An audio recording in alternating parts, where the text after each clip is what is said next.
Psaume 149, laissez-moi en faire ici la lecture. Louez l'Éternel, chantez à l'Éternel un cantique nouveau, chantez ses louanges dans l'assemblée des fidèles.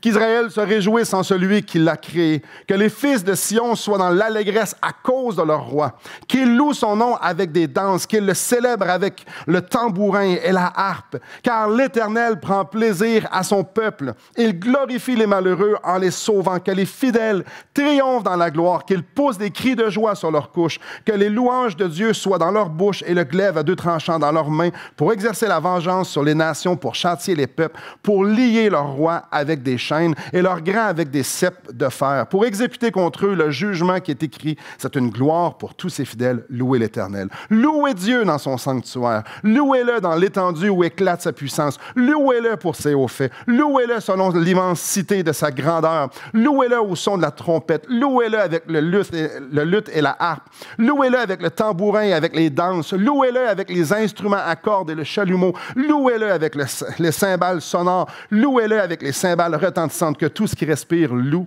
l'Éternel. Louez l'Éternel.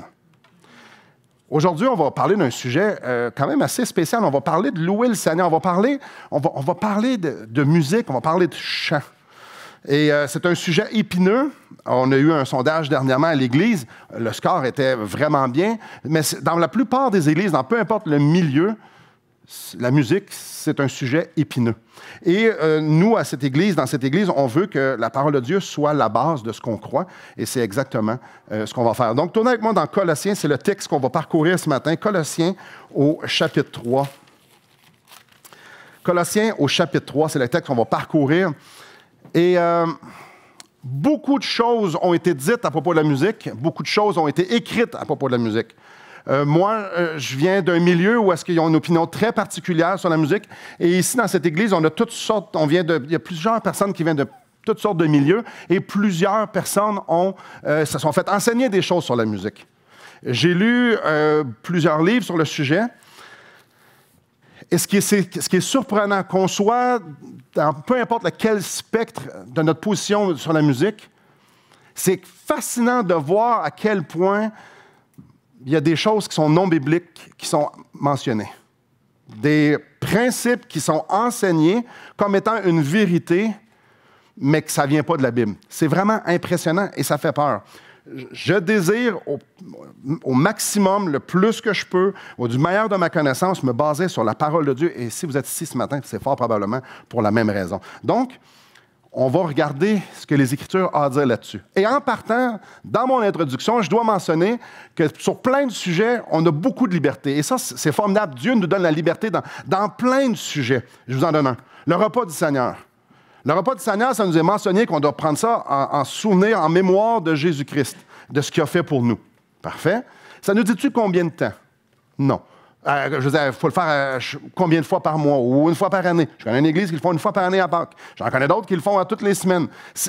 Et où la vérité? C'est qui décide? C'est quoi? On a de la liberté. La liberté par rapport au repas du Seigneur. Les mariages. Est-ce que ça nous dit comment un mariage... Je parle de la réception ou de la cérémonie du mariage, là. Comment ça doit être fait? Ça ne nous est pas dit comment ça doit être fait du tout. Il y a une grande liberté par rapport à ça. L'ordre du culte. Donc, ici, on a rentré ce matin, on a chanté, je pense, 2 chants, un partage, il y a eu une prière, 2 chants, un autre partage. L'ordre. Y a-t-il quelque part dans la Bible qui nous dit c'est de même que vous devez faire ça? Si vous le trouvez, vous me le direz. Non. Il y a une grande liberté par rapport à ça. À l'âge qu'on devrait se marier, si tu 20, si tu 25, si tu 30, si tu 50, à quel âge qu'on doit se marier? La Bible, ça nous dit juste que si on est en couple, il faut se marier. L'âge pour se faire baptiser, ça nous dit de se faire baptiser. C'est à quel âge? C'est à 14, à 8, à 30? On ne le sait pas. La Bible donne énormément de liberté. L'âge pour être pasteur, la fréquence des réunions, c'est à tous les jours, c'est 1 fois par semaine, 2 fois par semaine. La durée des réunions. Je devrais prêcher combien de temps ce matin? 1h40, comme d'habitude. Si vous êtes visiteur, vous venez de dire « Ah non, dans quoi je me suis embarqué? » Non. Combien de temps? Il y a dans certaines cultures, le prédicateur prêche 3 heures de temps. C'est pour ça que tout le monde arrive en retard, parce qu'ils sont sûrs de rien manquer. Vous riez, mais c'est vrai. Si je prêche pendant 3 heures, tu peux arriver après 1 heure, tu vas quand même avoir une prédication de 2 heures, c'est quand même pas pire. Le style vestimentaire. La Bible parle-t-il du style vestimentaire? Ça parle de pudeur, de modestie, de sobriété, mais ça parle-tu? Là, ce matin, il manque-tu une cravate? J'ai pris un compte d'habits. Vous autres, est-ce que vous avez tout le monde en jupe, en pantalon, un chapeau, pas chapeau? Est-ce que ça en parle de ça? Non. Bref, c'est une foule de choses. Sur la musique, il y a beaucoup de choses qui ne sont pas dites aussi sur la musique. Qu'on aimerait ça que la Bible en parle, mais la Bible n'en parle pas. Qu'est-ce qu'on fait? Ben, on prend le message de Dieu, puis on applique ce que Dieu veut qu'on prenne. Et à titre d'illustration, la Bible aussi, qu'est-ce que je veux dire par là? Notre Bible, la Bible que vous avez entre les mains, reflète notre culture. Dieu utilise des mots pour nous parler. Avez-vous remarqué que vous les comprenez, ces mots-là? La plupart des lettres du Nouveau Testament, pas la plupart, tous les lettres du Nouveau Testament ont été écrites en grec. Combien d'entre vous maîtrisez le grec? Vous l'avez en quelle langue? En français? Ah! Quel français? Français des années 1500, français des années 1800 ou le français d'aujourd'hui? Bref, vous comprenez ce que vous êtes en train de lire. Dieu veut se connecter avec nous. Et il parle, ça dépend quelle version vous avez. Moi, c'est 1910. 108 ans, ça s'en vient vieux un peu, mais il y en a qui ont des Louis II 21, que c'est date d'aujourd'hui. Donc, c'est une grande liberté qu'on a, qu'on peut avoir une traduction de la parole de Dieu avec des mots d'aujourd'hui pour pouvoir comprendre. Imaginez-vous avoir à apprendre une langue pour pouvoir communiquer avec Dieu. Tu sais, là, tu te fais présenter Jésus-Christ, oui, super, maintenant, il faut t'apprendre le grec. Si tu veux parler à Dieu, c'est en grec. Et non, nous avons une traduction avec laquelle, la traduction selon notre cœur. Notre cœur, mon cœur est en français. Donc, le langage de mon cœur, je peux m'exprimer à Dieu, puis il peut s'exprimer à moi dans ma langue. Donc, je suis libre de pouvoir communiquer avec Dieu, non seulement dans ma langue, mais aussi selon ma culture, avec des instruments, avec des rythmes qui sont selon ma culture. À la tour de Babel, Dieu a séparé les langues. Il a envoyé tout le monde avec des langues différentes. Qui a créé la diversité? Lui. C'est lui qui a créé la diversité. On va y revenir un petit peu. Il a confondu les langues. Donc, l'incroyable diversité qu'on peut avoir aujourd'hui vient de là. À certains endroits, on a les Asiatiques. D'autres places, les Africains. On a les Sud-Américains, on a les Nord-Américains, on a les Européens. Puis, si vous avez voyagé un petit peu, on ne mange pas tous pareil. En fait, même dans les continents, il y a beaucoup de diversité. On ne mange pas pareil, on ne s'habille pas pareil. Il y a des endroits aujourd'hui où ils sont à l'église comme nous, puis les hommes portent des robes. Aujourd'hui, j'ai failli, mais je me suis dit, ça va peut-être. On ne s'habille pas pareil. On ne parle pas pareil. On ne vit pas pareil. Nous, on a tout quelque chose de planifié pour dîner. Dans certains pays, ils n'ont rien de planifié pour dîner parce qu'ils vont être là toute la journée. Fait qu'aujourd'hui, on essaye ça. Non, c'est une farce, pas vrai. Notre façon de s'exprimer est différente et c'est pour ça que notre musique aussi est différente. On va un peu partout sur la Terre et la musique, elle est très différente. Il y a une très grande variété. Maintenant, est-ce que Dieu veut qu'on soit tous pareils? Toute la même culture, toute la même langue. Maintenant, en fait, à Babel, il a fait le contraire. Et c'est lui qui nous a tous diversifiés. C'est lui qui a fait en sorte que les êtres humains puissent peupler la terre. Donc, c'est lui qui nous sépare. C'est pas surprenant que lorsqu'on lit la Bible, il n'y a pas de ligne claire concernant la musique. C'est pas clair parce que, justement, on vient de places différentes puis on vit différemment. Donc, ce n'est pas une question de bien ou de mal dans bien des cas. C'est une question de liberté, comme comment on prend la table du Seigneur. C'est quoi le processus? Je suis allé l'été passé, c'est-tu l'été passé ou il y a 2 ans, dans l'Ouest canadien, et puis à l'église, où est-ce qu'on est allé, les gens prennent le pain, ils le trempent dans le jus, puis le monde font la file, puis ils te le donnent. Je fais, hey, ça, c'est bizarre. Fait que là, même assez, on a fait, on va regarder vraiment comment ils font ça. Attends un peu, là, le monde se lève, s'en va en avant, puis les gens qui sont en avant prennent le pain, trempent, puis ils le donnent. Puis les autres disent merci, puis s'en retournent. Qui a raison? Nous autres ou eux autres? C'est pas écrit. Ça nous dit de prendre le fruit de la vigne et de prendre du pain. D'accord. Donc, est-ce qu'on fait ce qu'on veut quand on est liberté? Non, pas vraiment. C'est vrai que Dieu ne parle pas contre les instruments dans le Nouveau Testament ou contre le rythme, ni en fait dans la Bible au grand complet, mais il y a des enseignements qui doivent orienter ce qu'on fait à l'Église.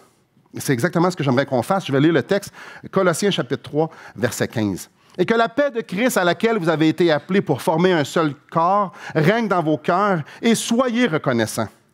Que la parole de Christ habite parmi vous abondamment. Instruisez-vous et exhortez-vous les uns les autres en toute sagesse, par des psaumes, par des hymnes, par des cantiques spirituels, chantant à Dieu dans vos cœurs sous l'inspiration de la grâce. Et quoi que vous fassiez en parole ou en œuvre, faites tout au nom du Seigneur Jésus, en rendant par lui des actions de grâce à Dieu le Père. » Donc, on va regarder ce matin deux principes que la Bible, on peut retirer de ce texte-là par rapport au chant qui plaît au Seigneur. Donc, si vous relisez attentivement, même pas tant attentivement, il y a des choses qui ressortent du texte.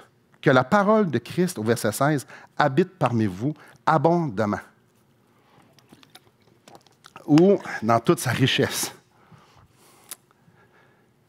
Le premier principe, c'est que les chants qui sont chantés, les chants qui devraient être sur nos lèvres, sont des chants qui sont remplis de la parole du Seigneur, riches du Seigneur.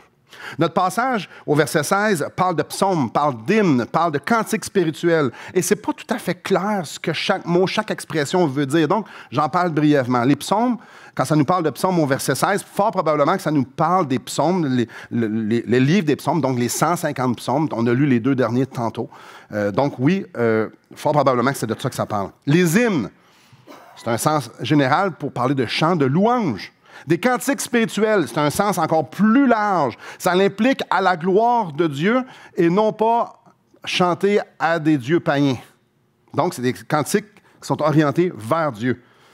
Dans la Bible, chacun de ces mots-là sont utilisés parfois avec la musique, parfois sans musique. Certains même de ces mots-là sont utilisés à l'extérieur de la Bible, dans le grec, en parlant d'instruments à cordes. Ça peut aussi parler d'expérience. Donc, vous êtes en train de voir, OK, ça veut dire plein d'affaires. Ça veut dire plein d'affaires. Ce qui est clair, c'est que les chants doivent parler de Dieu, doivent parler de Jésus-Christ. Ici, on est en train de parler de contenu.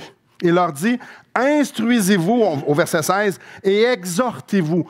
Donc, tu ne peux pas instruire et exhorter avec des sons, mais bien avec des psaumes, des hymnes, des cantiques spirituels. On est en train de parler du contenu des chants dans l'Église. Donc, la musique dans l'Église sert à communiquer un message qui instruit, un message qui exhorte, un message qui stimule le cœur. Ce n'est pas surprenant que si les cantiques servent à la croissance spirituelle des gens, si les cantiques ont un bienfait pour nous, qui nous font grandir, qui nous font maturer, qui nous enseignent, ce n'est pas surprenant. Là, je répète ça. Les chants m'instruisent et m'exhortent. Ce n'est pas surprenant que ça nous dit que la parole de Christ doit demeurer en nous dans toute sa richesse. Ce n'est pas surprenant, parce qu'on est supposé de s'instruire et de s'exhorter avec ça. Donc, on est d'accord, l'élément fondamental d'une Église, c'est l'Évangile, c'est la parole de Dieu. C'est par le ministère de la parole de Dieu qu'on est sauvé. C'est la Bible. La foi vient de ce qu'on entend, puis ce qu'on entend vient de la parole de Dieu. Donc, la Bible me rouvre les yeux sur qui est Dieu, pas ma conception de Dieu, mais comment lui se révèle à moi. C'est la parole de Dieu qui me montre qui je suis, et c'est par la parole de Dieu que je peux voir comment Dieu est passionné envers moi et que Jésus-Christ est mort pour moi. C'est la Bible qui me dit ça. C'est par la Bible que je suis sauvé. C'est aussi par la Bible que je grandis à l'image de Christ. C'est par sa parole que Dieu parle à mon âme puis qu'il dirige mon âme vers des changements parce qu'il va me montrer des perfections, des joyaux, des trésors et je vais vouloir ressembler à ça. C'est par sa parole. Comme j'ai dit, c'est par sa parole que Dieu se révèle, qu'il nous guide. C'est par sa parole qu'il nous montre sa volonté. On peut lire dans la parole que Christ, c'est la sagesse. La parole de Dieu, c'est la vérité. La parole de Dieu, c'est la lumière. Mes pensées sans Christ, c'est ténèbres. La parole, c'est la lumière. Je suis mort spirituel sans Christ. Avec Christ, je suis vivant. La Bible est suffisante dans toute sa richesse, ou bien non, parmi vous, abondamment. Paul est clair. Que ce soit dans nos vies, à la maison, que ce soit dans l'Église, dans nos champs, tout et partout, nous devrions être saturés de la parole de Christ. La parole de Christ, c'est le fondement de la vie chrétienne. C'est le fondement de ma vie à moi. Je devrais être inondé de la parole de Christ. Nous devrions avoir un palais bien défini, bien aiguisé, je devrais dire, pour la substance de la parole de Christ. On devrait être submergé des paroles de Christ. Les chants doivent être riches du Seigneur. Là, on met ça comment en application? Ici, j'ai 2 petits points. Les paroles des chants, je sais, je me répète, là, doivent être saturées de Christ. Là, vous dites, Simon, tu viens de le dire à peu près 22 fois. En effet, parce que c'est quand même pas mal important, c'est écrit au verset 16. Il y a des cantiques, il y a des chants qui sont super beaux, que la mélodie est extraordinaire, mais que doctrinalement sont mauvais. Ces chants-là, on ne devrait pas les chanter. Il y a plein de recueils où, à l'intérieur, il y a des chants qui ne sont pas justes, qui ne sont pas selon la droiture de la parole. Tu prends la parole de Dieu puis tu dis, le chant ne fit pas avec ce qui est écrit. Est-ce qu'on devrait chanter ça? Non, mais ils sont beaux. Moi, ce qui me fascine, c'est de voir des adultes chanter des chants d'enfants.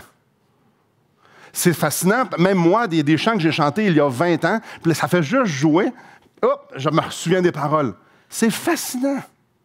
C'est fascinant comment on apprend des chants aux enfants et qu'on s'apprend des chants, ça reste dans nos têtes, et puis qu'on les chante une fois de temps en temps. C'est fascinant, bien souvent, les chants qu'on chante ici le dimanche, c'est les chants qu'on va avoir dans le cœur durant la semaine, ça va nous revenir, ou durant la journée. C'est fascinant. Imaginez si on chante des faussetés.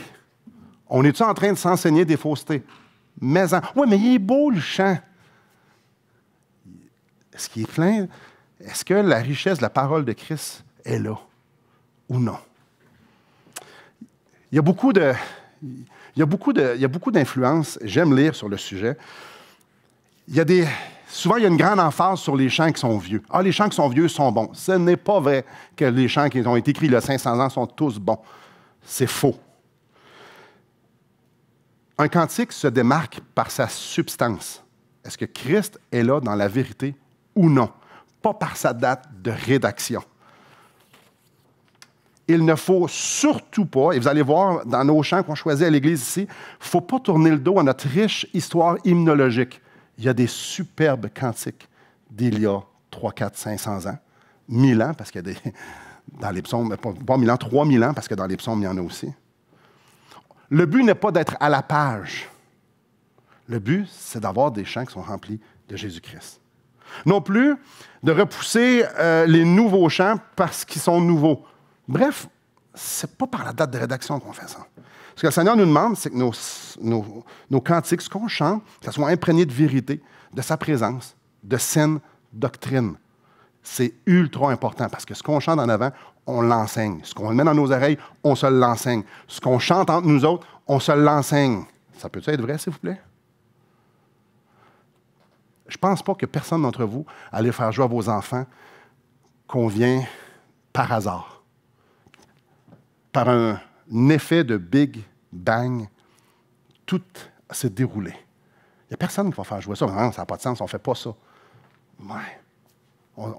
Ou jamais on va mentionner, on va dire, ouais, mais Jésus, il n'était pas Dieu. Jamais on va dire dans nos chants que Jésus n'était pas Dieu, parce que Jésus, c'est Dieu. Des presque vérités, c'est des mensonges. Je ne suis pas certain qu'on devrait chanter des mensonges et enseigner à nos enfants et au monde entier par des faux chants. Deuxième chose, on ne vient pas deuxième chose, deuxième point pratique, on ne vient pas à l'Église pour faire du bruit. Ça, c'est ultra important. C'est quoi le but de chanter? Ça, c'est fondamental. Vous êtes tous venus ici un matin, on a chanté 6, 7 chants. Pourquoi on a fait ça? Pourquoi on a chanté? C'est une bonne question, hein? Ah, ben parce que ça prend 45 minutes avant le message. Oui, non, non, c'est une excellente. Puis là, il y a plein de bonnes réponses qui sortent. Pourquoi on a chanté? Pourquoi il y avait des instruments de musique? Encore ce matin, je lisais un article qu'il y avait une église qui disait non, on devrait pas avoir aucun instrument de musique. Oui, pourquoi qu'on en a? Pourquoi? C'est quoi le but? C'est le contenu qui est important. Ça, on est d'accord, c'est écrit. Il y a un passage ici et il y en a plein d'autres. C'est le contenu. Mais pourquoi qu'il y a de la musique? C'est spécial. On me dit, par ma mère me disait ça, que quand j'étais bébé, très petit, avant de parler, je chantais. C'est spécial. Et je ne suis pas le seul, j'en ai entendu plusieurs des enfants chanter. Pourquoi? N'est-ce pas spécial? Pourquoi on vibre autant avec la musique? Vous avez sûrement déjà, non, peut-être pas tout le monde, ça m'est déjà arrivé d'entendre des chants pleurer de joie, pleurer de tristesse. Pourtant, il n'y a pas de parole, c'est du classique. Ça nous transporte. C'est spécial. La musique n'est pas mal en soi. La musique doit être au service du contenu. S'il y a tellement de bruit et qu'on n'est pas capable d'entendre les vérités, ben on passe à côté du but. Le but, c'est de comprendre les vérités qu'on chante. Le but, c'est de s'instruire et de s'exhorter sur Jésus-Christ ou sur Dieu ou sur toutes les choses qui ont rapport avec Dieu. C'est super important de comprendre pourquoi il y a de la musique. La musique, c'est le véhicule du contenu. On vibre à ça. Je reviens un petit peu plus tard. Et je donne un exemple ici. Dans ce local-ci, les gens sur Internet ne peuvent pas le voir, mais c'est quand même un petit local. Si on rentre 5 trompettes, est-ce que j'aime la trompette? Mauvais exemple. Mais mettons qu'on rentre 5 trompettes, parce qu'on aime la trompette. Est-ce qu'on va s'entendre chanter? Je vous promets que non. Est-ce que ça va être beau? Clairement, mais il n'y a pas personne d'entre nous qu'on va s'entendre chanter du tout, du tout, du tout. Est-ce que la trompette en elle-même est mauvaise? Non, la trompette n'est pas mauvaise. La trompette n'est juste pas adaptée, ou 5 trompettes adaptées pour le local ici. Le but, c'est de s'entretenir. Le but, c'est de s'instruire, c'est de s'exhorter. Puis ça, si ce n'est pas atteint, ben on doit juste remodeler ça. J'ai déjà entendu des chants qui chantaient en chorale. Puis il y avait tout le temps comme une madame qui a une voix extraordinairement aiguë. Je me dis, mais comment qu'elle fait? Puis c'est tellement beau. J'aime le classique, j'aime l'opéra. Puis là, je me dis, mais qu'est-ce qu'elle dit? J'ai aucune idée de ce qu'elle dit, mais c'est beau. C'est beau, une chorale, puis ils chantent toutes les voix. On ne comprend pas les paroles, mais c'est beau. Pourquoi qu'on fait ça? On passe à côté du but. Ou bien non, s'il y a un groupe en avant, puis mettons, le drummer, lui, il se défonce, là, puis il n'y a pas de lendemain, puis il joue. Je vous garantis, ici, on entend. Mais pourquoi qu'on ferait ça? La musique est un véhicule pour des paroles, sans plus. Ce que Dieu veut, c'est être présent dans nos cantiques. Ce que Dieu veut, c'est venir se révéler à nous. Ce que Dieu veut, c'est entendre ce que les vérités bibliques produisent dans nos cœurs, puis qu'on puisse s'entretenir et chanter. Ce que Dieu veut, c'est qu'on soit en communion avec lui. Puis ça passe par des paroles, par des cantiques qui sont saturés de sa parole. La façon de jouer les instruments, que ce soit le piano, la trompette, le drum, la guitare, ne doivent jamais faire ombrage à ce qu'on est en train de dire, ou ce qu'on est en train de faire, ou du message qu'on est en train. Et là, si vous êtes le moindrement allumé, vous dites « Ouais, mais c'est qui décide? » Parce que là, tu as parlé de 5 trompettes, mais une trompette, c'est peut-être assez. Il y a une zone grise à quelque part. Parce qu'on a tous nos seuils de tolérance. Ici, il y en a qui ont des problèmes auditifs. Eux, leur seuil de tolérance, il est très, très haut. Il y en a d'autres qui ont des acouphènes. Le bruit, ça vient nous chercher automatique. Est où la ligne du bruit? Il y a une grosse ligne qui s'appelle respect et qu'on est en communauté. On n'a pas la même ligne, mais on peut comprendre, le bruit n'est pas assez fort ou il est trop fort, mais je comprends que le but, c'est de s'instruire puis s'exhorter. Et ça, c'est atteint. C'est peut-être trop fort, pas assez fort, mais je comprends qu'il y a une ligne tampon ici et on doit avoir un grand respect pour ça. Deuxième principe. Ça nous parle dans notre passage ici au verset 16, je le relis, que la parole de Christ habite parmi vous abondamment. Instruisez-vous et exhortez-vous les uns les autres en toute sagesse par des psaumes, par des hymnes, par des cantiques spirituels, chantant à Dieu dans vos cœurs sous l'inspiration de la grâce. Chantant à Dieu. On parle ici de célébration corporative à Dieu. Ça nous a parlé ici les uns les autres, ensemble. Ensemble, on célèbre. Ensemble, on chante. Laissez votre main ici dans Colossiens, venez avec moi dans Éphésiens, 2 livres, quelques pages avant. Éphésiens au chapitre 5. C'est un passage parallèle. Ce que je veux dire par là, c'est un passage qui parle du même thème qu'on est en train de parler ici. Donc, Éphésiens chapitre 5, je vais lire le verset 19. Entretenez-vous par des psaumes, par des hymnes et par des cantiques spirituels, chantant et célébrant de tout votre cœur les louanges du Seigneur. Chantant et célébrant. Une église, un chant d'église, un chant qui plaît au Seigneur dans une église. C'est un chant de célébration. On est ensemble, c'est écrit là, hein? Ensemble pour célébrer sa gloire. On se réunit pour célébrer sa gloire. C'est pour ça qu'on a été sauvés, on voit ça dans Éphésiens chapitre 1. Et c'est pour ça aussi qu'on chante. Tantôt, je disais pourquoi on est venu chanter? Pour célébrer sa gloire. On revient à notre texte. C'est à Dieu qu'on doit chanter.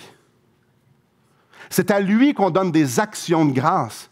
C'est de lui, par lui et pour lui que sont toutes choses. C'est de lui et par lui et pour lui que sont toutes choses. Ça n'a rien à voir à propos de moi, ça a rapport à lui. Verset 17. Et quoi que vous fassiez en parole ou en œuvre, faites tout au nom du Seigneur Jésus, en rendant par lui des actions de grâce à Dieu le Père. Ce n'est pas à propos de moi, c'est à propos de lui. Donc, mes chants que je chante, c'est un chant de célébration. Les chants qu'on doit chanter, c'est un chant où est-ce que je dis à Dieu à quel point il est extraordinaire. Je reconnais qu'il est extraordinaire. C'est orienté vers lui. Si je considère qui est, si par les vérités de sa parole, il se révèle à moi, la réponse raisonnable, c'est de faire « Wouhouhou! Ce Dieu-là m'aime moi. » Aïe aïe! Dieu est un Dieu gracieux. C'est le Créateur gracieux. Lui, il est parfait, il est saint. Moi, je pêche contre lui. Il est gracieux, m'a envoyé son Fils. Maintenant, je crois dans ce sacrifice-là. Je suis un enfant de Dieu. Juste ça, ça fait « Hey! » Dieu est souverain. Il n'y a pas un atome, il n'y a rien qui se déplace dans tout l'univers. Il n'y a rien qui arrive dans le monde spirituel sans que Dieu soit en contrôle. J'ai aucune raison de m'inquiéter parce que papa s'occupe de tout et que papa est au contrôle de tout. Non seulement il peut tout parce qu'il est tout puissant, il sait tout parce qu'il sait tout à propos de tout. Bref, je peux y faire confiance. Yes! Dans la situation dans laquelle je suis présentement, j'ai justement besoin de comprendre que mon Père s'occupe de tout. Célébration. Jésus a vaincu la mort. Ils l'ont crucifié. Pour un instant, la mort a gagné, mais elle n'a pas gagné éternellement parce que Jésus-Christ a vaincu la mort. Il est ressuscité. Et à cause qu'il a eu la victoire sur la mort, il peut maintenant me donner cette même victoire-là. La puissance qui a pu sortir Jésus de la mort et l'amener à la vie, la puissance de la résurrection, maintenant est pour moi. Maintenant, alors que je vis encore dans un corps de plein de limitations, je peux vivre ça avec la puissance de sa résurrection. Ça nous donne-tu des raisons pour célébrer ça? Mais ça. J'étais mort dans mes péchés maintenant. Christ m'a donné sa vie, je suis rendu vivant. Je suis recouvert de la justice parfaite de Christ. J'ai la vie éternelle. Jésus-Christ marche avec moi, peu importe ce que je suis en train de vivre.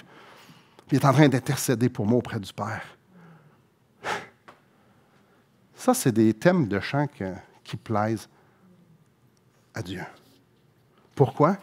Parce qu'ils sont remplis de vérités bibliques. Ils sont remplis de qui est Dieu. Un chant qui honore Dieu, c'est un chant qui célèbre sa suprême valeur. Un chant qui honore Dieu, c'est un chant qui célèbre ses œuvres, qui célèbre sa vie. C'est ces chants-là qui nous encouragent. C'est ces chants-là qui nous exhortent. Exhortez-vous les uns les autres. C'est ça. Puis quand on regarde ce verbe-là, le verbe exhorter, on réalise que c'est l'action qu'on va faire au ciel devant le trône de l'agneau. C'est ça qu'on va faire. On parle de l'explosion volcanique dans notre âme. Qui va faire comme, je suis là, c'est l'agneau, je suis ici, mes frères et sœurs. On va faire, c'est ça qu'on va faire au ciel, et c'est ce mot-là qui veut dire, c'est le même mot qui est utilisé ici. Wow!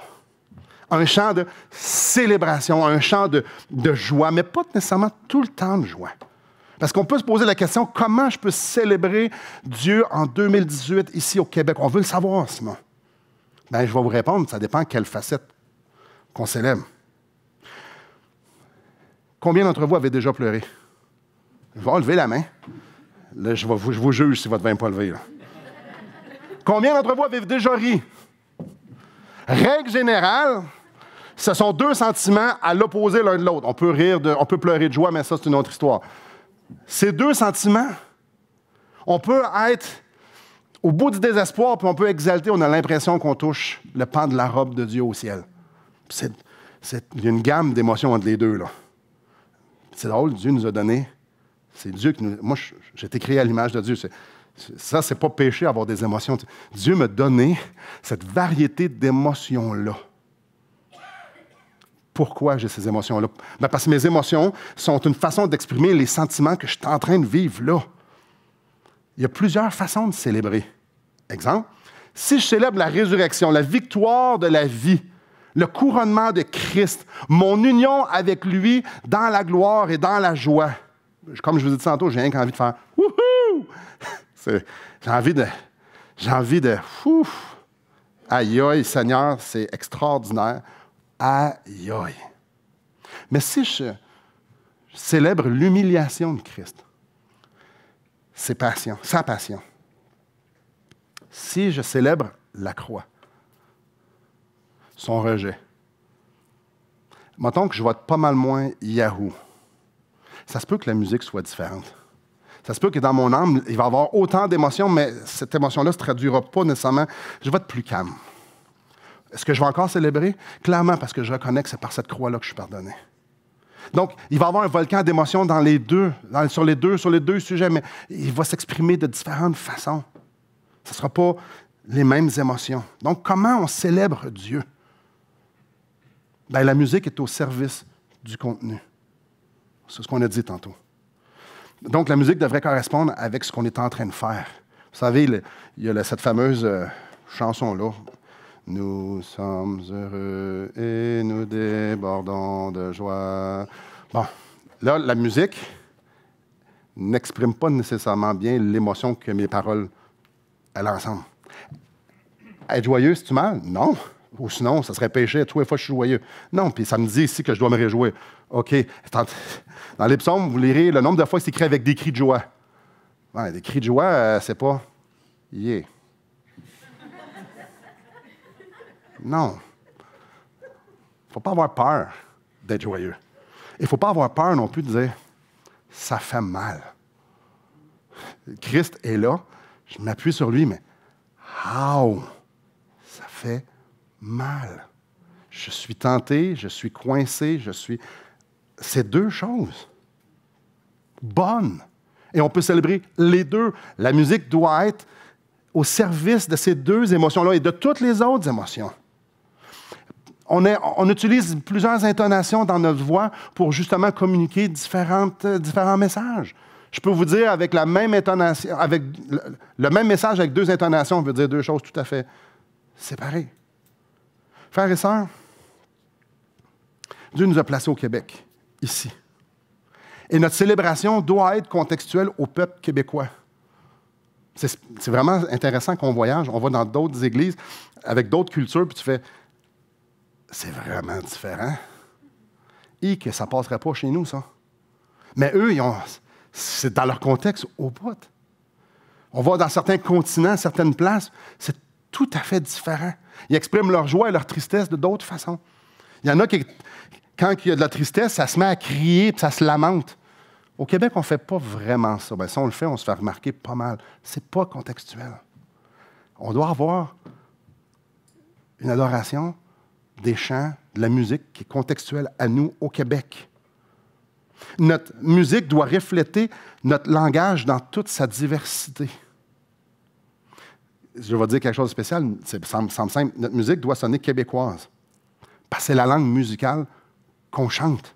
Puis si on était tous des latinos, bien, il y aurait probablement beaucoup plus de musique, de sons latinos dans notre musique. Parce que ça serait représentatif de notre diversité. Mais je répète, le contenu, c'est ce qui est central. La parole de Christ. La musique ne doit pas jamais porter ombrage à la vérité. Il ne faut pas non plus oublier que la joie se communique beaucoup plus avec une mélodie joyeuse qu'une mélodie austère. Donc, grosso modo, Dieu nous a donné la liberté de le célébrer non seulement dans notre langue maternelle, mais aussi avec la musique de nos cœurs, la musique de nos racines, d'avoir une musique qui exprime nos émotions. Maintenant, on applique ça comment? C'est une bonne question. Si on regarde d'une façon très générale ce grand sujet-là, on va voir dans la Bible qu'il y a des dizaines, voire de centaines de cantiques. Vous allez lire les psaumes, ils sont très différents, les psaumes.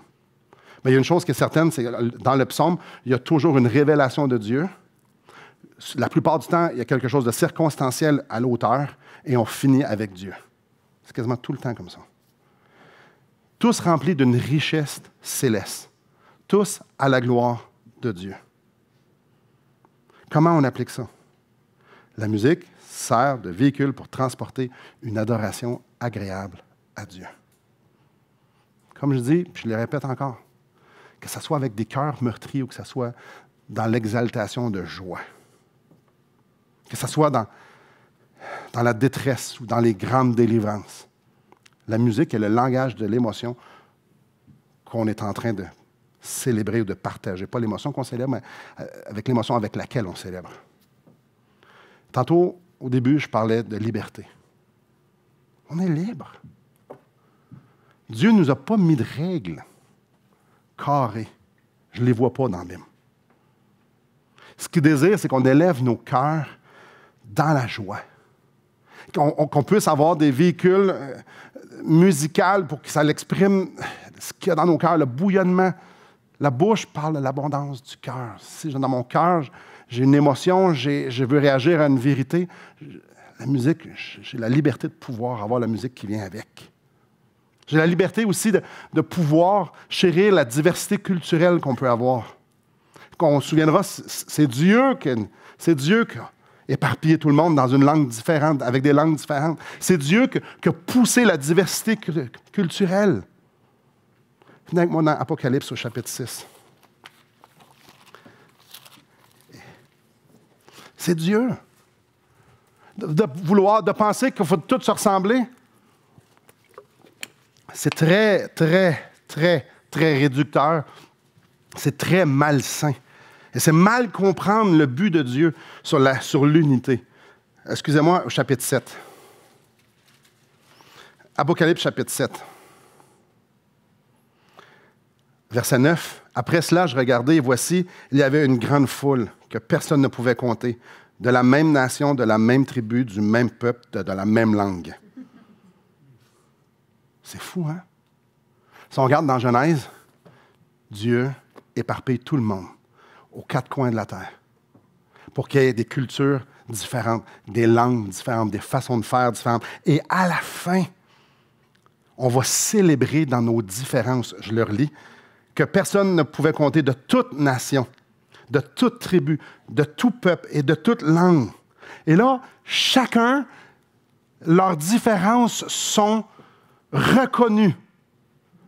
Ils se tenaient devant le trône et devant l'agneau, mais ils étaient à la même place, en train de regarder à la même place. Selon les tribus, selon les cultures, selon la langue, revêtus de robes blanches et de palmes dans leurs mains. Et ils criaient d'une voix forte. Ils disaient toutes la même affaire.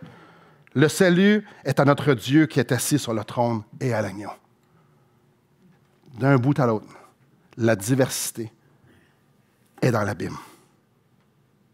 Mais on voit que tout le monde s'unisse ensemble pour offrir à Dieu des actions de grâce, des louanges, de l'adoration. Parfois, ça va être des plaidoyers, des cris, des larmes. Mais ensemble devant Dieu, en toute liberté d'être selon leur propre culture. Donc, je n'ai pas de pression. Nous n'avons pas de pression. Ici, l'Assemblée n'a aucune pression de ressembler à quelconque autre Église. On n'a pas besoin de ressembler en 1845 ou en 578. On n'a pas besoin de ressembler à telle Église et telle autre Église. On peut ressembler à qui nous sommes aujourd'hui ici. On peut s'assembler, être ensemble pour s'encourager, s'exhorter pour élever l'agneau qui a été immolé pour nous. On peut, en toute liberté. En chantant un chant qui plaît à Dieu, sur une musique qui nous ressemble. Là, concrètement, ça ressemble à quoi? Et ça, c'est formidable. À une musique qui reflète nos diversités, nos préférences, notre langage musical. Je le relis. À une musique qui reflète la diversité de nos préférences et de notre langage musical, à un chant qui sort tout droit de la parole de Dieu. Frères et sœurs, nous sommes libres ici. C'est formidable. Je loue le Seigneur. Il y a plusieurs équipes musicales. C'est représentatif de la diversité dans notre Église. Tantôt, je l'ai mentionné, ici, dans notre assemblée, il y a des gens qui viennent de plein de milieux. Des milieux très austères à d'autres milieux vraiment très expressifs. Il y a du monde, tout au milieu de ça, on vient tous de milieux différents. Certains ont été sauvés dans cette église-ci, puis leur milieu, c'est la combinaison de tout ça parce qu'ils sont ici. Et ça, c'est succulent. Il y a des personnes ici qui ont des cheveux blancs. Il y en a qui en ont un petit peu, il y en a qui en ont beaucoup. Il y en a qui sont habitués d'en avoir en plus. Ça veut dire les vieux. Et il y en a qui sont toutes jeunes. Et la musique qui jouait dans les années tranquilles, puis la musique qui joue aujourd'hui, c'est pas la même. Il y en a qui aiment le classique, il y en a qui aiment le jazz, il y en a qui aiment le blues, il y en a qui aiment plein de sortes de musique. Ça veut dire quoi, ça? Ça veut dire que Dieu nous donne la possibilité d'avoir de la diversité comme véhicule pour supporter les paroles. C'est extraordinaire. Imaginez si vous haïssez le classique puis c'était juste du classique parce que nos instrumentistes, c'était juste du classique qu'ils pouvaient jouer. Ça serait-tu plate, rien qu'un peu? Dieu nous a donné une variété qui représente la diversité qu'on est. Puis ça se peut que des fois, dites, moi, ça me rejoint moins. Mais je sais une chose, c'est qu'il y en a d'autres, ça les rejoint. Il y a une chose qui est certaine, c'est que les paroles qui sont chantées pointent dans la direction que j'ai envie de pointer. Donc, l'important, c'est ça. En dedans, là, quand j'arrive à l'église, j'ai envie de venir célébrer mon grand Dieu. Le véhicule a plus ou moins d'importance. Parfois, ça va me rejoindre plus, parfois, ça va me rejoindre un peu moins. On est tous différents. Puis si on vient multiculturel davantage, ben, il va y avoir des saveurs multiculturelles dans notre musique. Super! Au ciel, il va en avoir. Célébrons la diversité, l'unité dans la diversité. Bien souvent, on aimerait ça que tout le monde soit pareil, tout comme nous. Ça serait-tu plate, tu penses? On peut être ensemble, venir ensemble d'un même cœur, d'une même pensée, puis aller venir ensemble dire, Dieu, tu es extraordinaire. Parce qu'on va avoir des paroles, des chants qui nous amènent, qui nous fait réfléchir, qui nous exhortent, nous enseignent sur les vérités enseignées dans la parole. Parfois, il y a des psaumes qui sont ultra simples, vraiment simples, que quelques versets, louer le psaume 150 est quand même très simple. Il n'y a pas une grande théologie là-dedans. Parfois, il y a des psaumes qui sont ultra costauds. On a dans notre Église aussi cette variété-là, de densité de substance. Parce que dans notre Église, il y a beaucoup de gens il y en a qui ont des doctorats, il y a plusieurs docteurs, il y a plusieurs maîtres, donc qui ont des maîtrises, il y a plusieurs, et il y en a aussi qui ont moins d'éducation. Hey, on a cette diversité-là aussi. C'est formidable. Mais au-delà de la musique, Jésus-Christ, l'agneau de Dieu qui ôte le péché du monde. Celui qu'on va passer l'éternité à être uni avec lui, qu'on va célébrer, qu'on va aimer, qu'on va se rappeler à quel point il est extraordinaire. En fait, il va nous le rappeler, il va être avec nous. C'est d'abord et avant lui le point central. Et la raison pourquoi on se réunit, c'est pour célébrer lui. Par le moyen qui est, entre autres, le chant. Et on utilise sa parole pour orienter.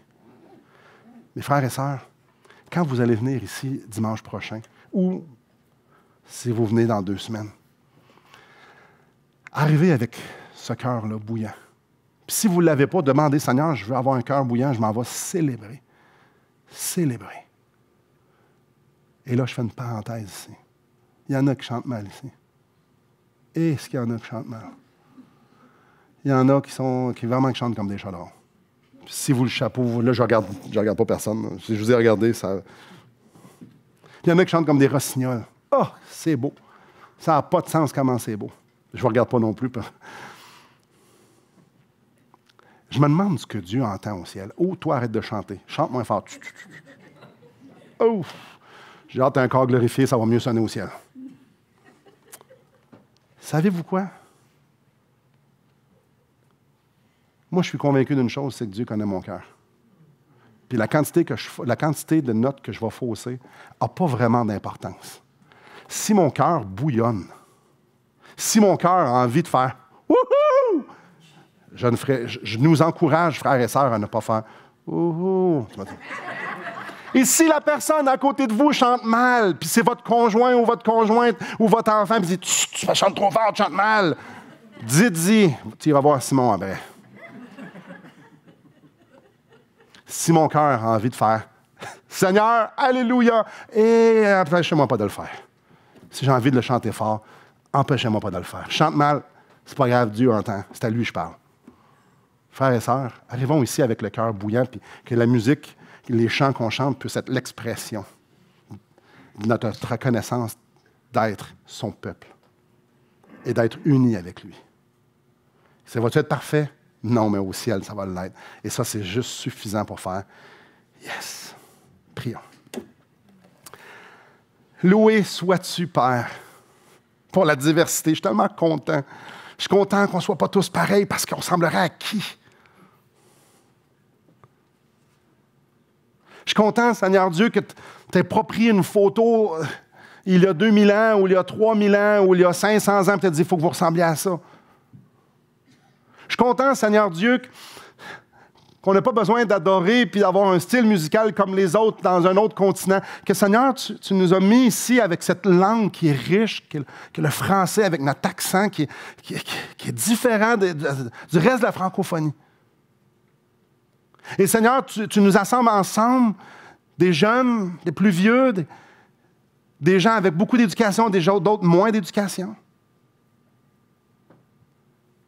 On est multiculturel.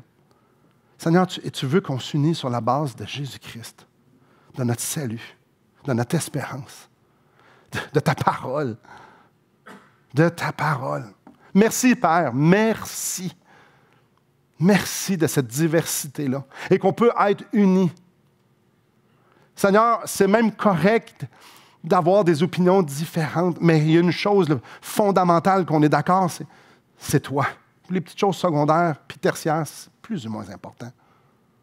Merci, parce que tu as amené des gens ici de tout plein de milieux.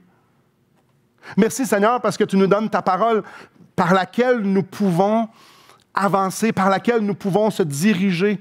Merci pour les libertés qu'on peut adapter à notre culture, qu'on peut la mettre à notre saveur.